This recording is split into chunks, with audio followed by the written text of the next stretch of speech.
Hi, and welcome everyone. I'm excited to be here live with you. My name is Jason Romero, and I'm excited to share with you some thoughts for tonight. In high income countries today, approximately 80% of adults do not outlive their children. In high income countries today, extremely rare, but likely well under 1% will outlive their children.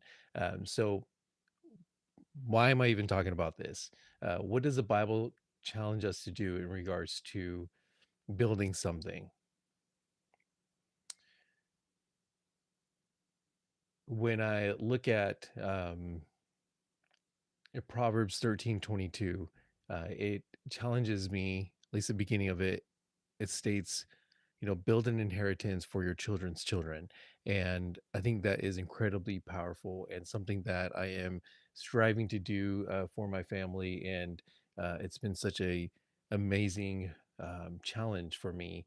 And it's something that I am holding, uh, hard to, and I am definitely striving to do it. So that is at the core of what I'm doing, whether it's like a side hustle or, my W-2, whatever it is. Like I am striving to take on that challenge that Proverbs 13:22 states. And so, um, for me, that is huge. And before I continue, I want to say a shout out to those watching the replay. Comment down below replay. And this is my third time doing YouTube Live, and it's been a challenge, which is great. But at the same time, if it seems a little clunky, well, it's my third time doing it. So, yeah, there you go. So, thank you so much for even watching this, and excited to see where this leads. But yeah, let's keep going. Proverbs 13:22, beginning of it says, "Leave an inheritance to your children's children." And so that is the challenge that I am taking on. Whatever is coming my way, whether it's a W-2 or side hustle, I'm definitely taking it on. So how do I prepare for this challenge? I mean, I live in Southern California, super expensive here, but we're not exempt from what the challenges that the Bible gives us. We're not exempt from those just based on our demographics. So how am I preparing for this? Well, I'll tell you. Uh, I get on the same page with my wife. We know our why. We know that we want to build something for our children's children. And so for us, getting on the same page is incredibly important. And talking through conversations that need to happen, whether it's about finances or, the time that I'm working or what I'm up to here and there. Like we all, what we'll do is just talk about them and wrestle through those issues that we find ourselves in. Another thing that I do is write down my interests and what I would like to get involved in. So, to give you a little backstory, I'm actually a school psychologist of 13 years here in Southern California, and I actually wanted to get into the design space. So I created a plan and I figured out, why I wanted to get into this space and, my strengths or the tools that I already had. And I wrote those things down, and it was super important for me to be able to do that because it helped me to articulate what I needed to, bring to my wife and just let her know, like, hey, this is my plan, this is my thought process. What do you think? Can we do this? Can I afford to buy gear? So that was um, a huge blessing to be able to do.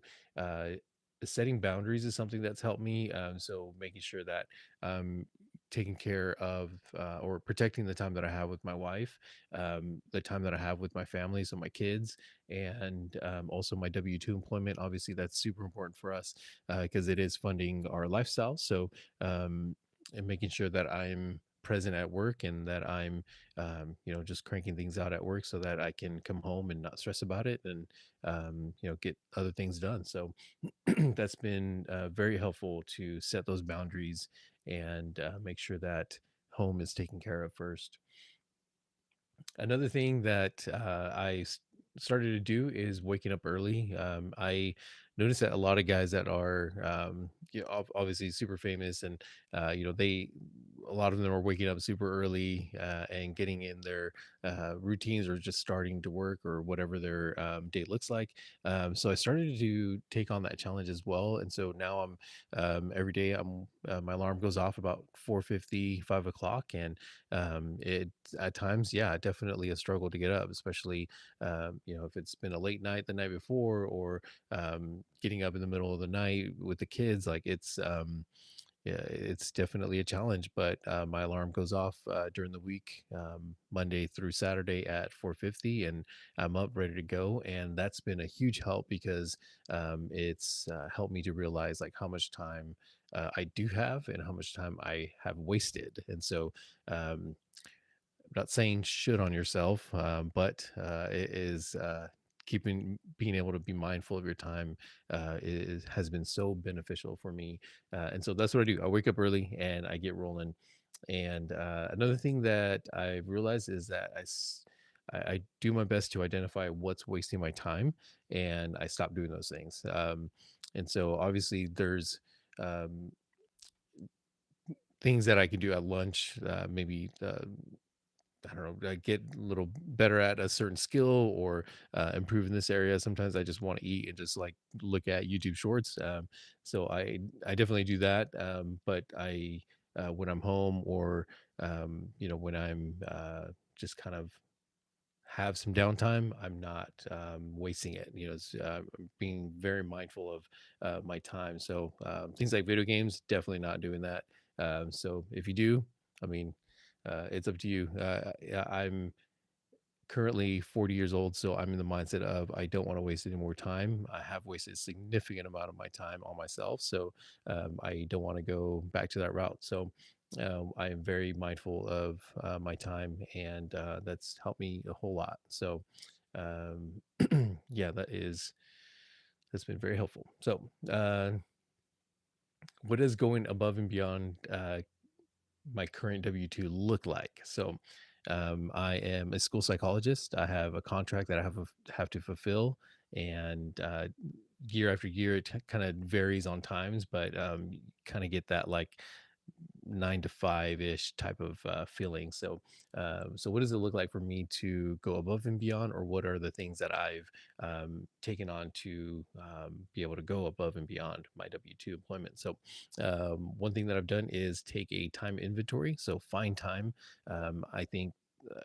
In the past, like I've always said, like, well, I don't have time for this, or I don't have time for that. But in reality, I just needed to buckle down and really look at how I was using my time, what I was doing throughout the day, what time I was going to wake up or go to sleep. And so, and currently, what I'm doing is just being mindful of that time inventory, and communicating to my wife, like, hey, I know we got this going on, and at that time, I'm going to be doing X, Y, Z. And so we communicate through all those things. And it's I definitely want to make sure that I respect her, and I communicate that to her. So, other things that I do is utilize the skills that I currently had at the moment before I transitioned into really taking on the design space. So that's definitely what I would encourage you to do, is utilize the skills that you already have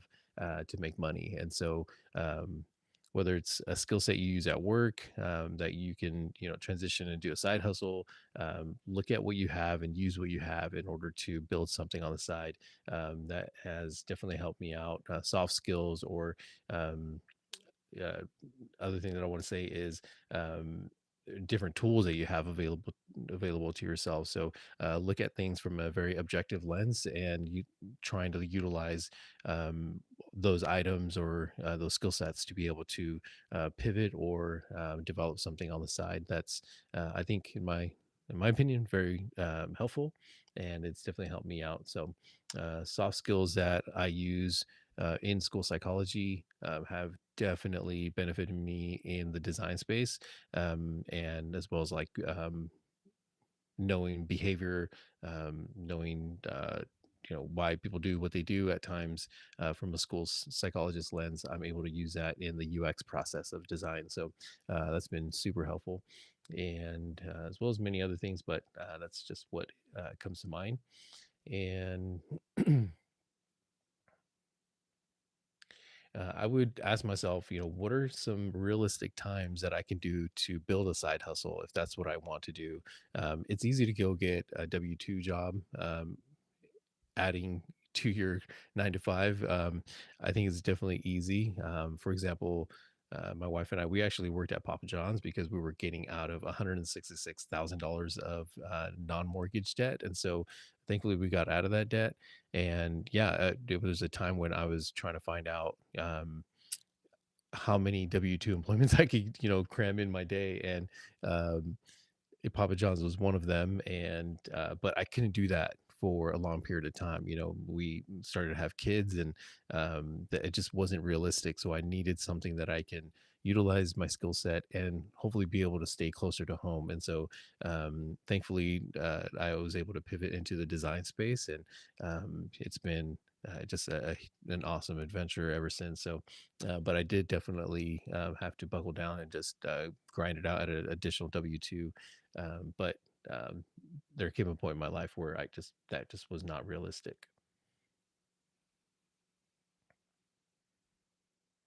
Another thing that I've been very thankful about has been taking action. So there's been times when I ask my wife, like, okay, can we add this or that tool to the budget? Can I buy this item, or can I subscribe to this um, you know software system or whatever it is? Can I get this mount for the camera or whatever? And um, everything that I've presented to her, I've had some action steps behind it too. For example, when I asked her, like, is it okay if I go to Bethel Tech? Excuse me. Is it okay if I go to Bethel Tech for design? We wrestled through that, and we figured out, like, okay, like, she told me, I trust you. I trust your vision. Go for it. And so she saw me hustle. She saw me um, do what I was doing what I said I would do. And then she saw me, like, being proactive in all the ideas that I had. And so when it came time to really invest in my design skills, for her was in her perspective, was a no brainer. Like, she trusted me, and that was huge for me. That was um, the most important thing that I needed at the time. And so knowing that she trusted me was such a blessing. So, um, if you're going to talk about this with your wife or your husband, um, make sure that you have a plan. What I would do is, I suggest to have a plan, but also to take action, because they may be just observing you and seeing if you really mean business, and maybe not from a negative lens, but just, they're probably just wanting to see if you're real and if you're willing to hustle up for the family. And so just keep that in mind. Again, not from a negative sense, but I know that my wife was observing me and watching, my actions. So yeah, I hope that definitely helps. Another area that I would consider, or I'm thankful that I considered in this road of, like, trying to build something for our family and then also for our children's children, is taking care of myself. Now, I'm currently 40 years old, so I have little kids, and um, something that I've been noticing is that a lot of guys that are um, like, really driven and doing well, just with their family, with their relationships, with their businesses. They definitely take care of themselves, and I've noticed that. And so that was an area that I challenged myself to. And part of the reason why I wake up at 4:50 or 5 o'clock is I want to be able to hit the gym and make sure that I'm taking care of myself, because I don't want to go after work. I don't want to go at night. Those are the times after work is pretty much my kids are up from their nap, and I don't want to miss out on their life. And so, and I don't want to go at night, because then that just messes with my routine with my wife. So, um, that's what so the only really realistic time is in the morning. And so if that's going to be a priority, then that means I have to make sure that I wake up and take care of business on the days that I have to go to the gym. And that's been super beneficial to me. So taking care of myself has been top of mind.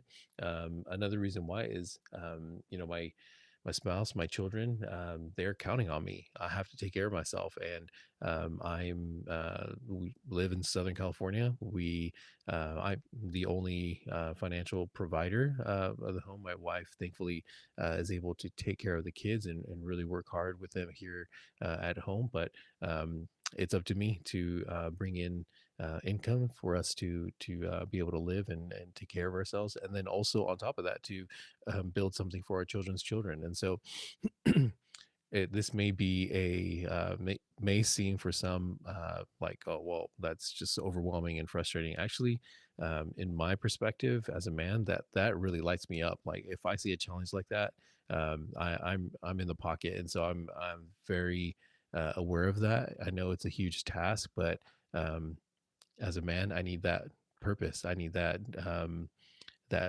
factor to really put me in gear and to get me motivated to just build something for my family. So I don't see it as a burden. I don't see it as something that is frustrating or overwhelming. Like I truly see it as a challenge that is very healthy for me, and that I love that I'm at a place where I can embrace that blessing. And so I really do think it's a blessing, and I'm thankful for that. So yeah, so that is definitely something that our um, children are expecting of us, to count on us and to definitely seeing us as their hero. So, uh, so things that I consider now and have been beneficial is working on my spirituality. I'm a Jesus lover. I am so thankful that God saved me from myself, and so I definitely have given my life over to Christ, and I'm so thankful for how He's redeemed my life. And I, if it wasn't for my relationship with God, I wouldn't have my wife, I wouldn't have my kids, and I truly believe that. And so one thing that I've invested in is in my spirituality, my relationship with God, physically and then mentally as well. So I learned that God's ways are way better than mine, and that is why I try to do my best to follow what the Bible says and how it guides me throughout my life, and being in tune with God, and making sure I'm reading my Bible daily, and then praying, and then just making sure that I'm caring for my family as well.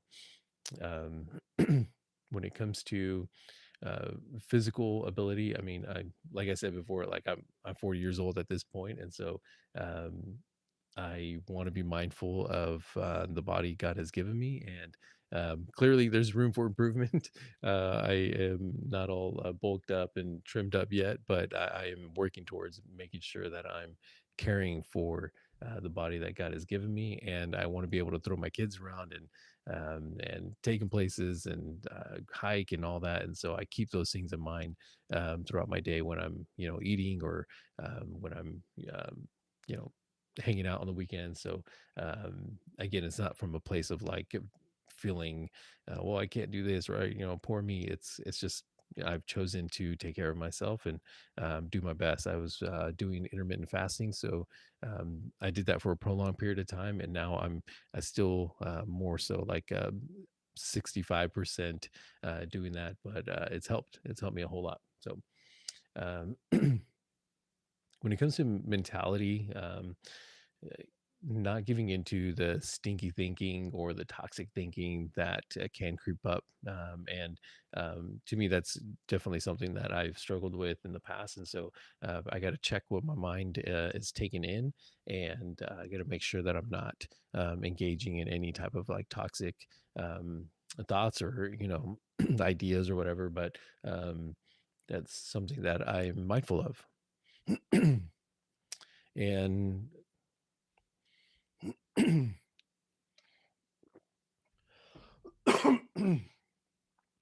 This next one, being known by close men around me has been crucial to how I do life, God's way. And some of you that are have been in the church or read your Bibles, very similar to like iron sharpens iron. And I truly believe that by having men that truly know me, it's so important for me. It's important for them as well that they can ask me whatever they want or check in on me, or I could go to them and ask them whatever I need. Or it's such a iron sharpens iron relationship with the guy, the really close friends that I have. And so very thankful for them. And I think if it wasn't for them, I think I don't know, life would be a bit stale without community. So I'm super thankful for our current community and the men that I can walk alongside with and hopefully support and hopefully gain insight from as well. But yeah, iron sharpens iron, and I never want to be without close men around me that can call me out and that I can also support them and challenge them. So um, yeah, thanks so much for listening. If you're actually watching the replay, hit uh, hit me up with a comment, say replay in the comment, and let me know how you're doing. It'd be cool to connect. And question of the day: what is an action step that you're going to take today to start building a legacy? So keep in mind that Proverbs 13:22, leaving an inheritance for our children's children. I think that's amazing. So what are you going to do today to start building that? And comment down below what action step you're taking. And again, thank you so much for watching. I really appreciate it. And I will see you in the next live or the next video. So take care and see you all soon.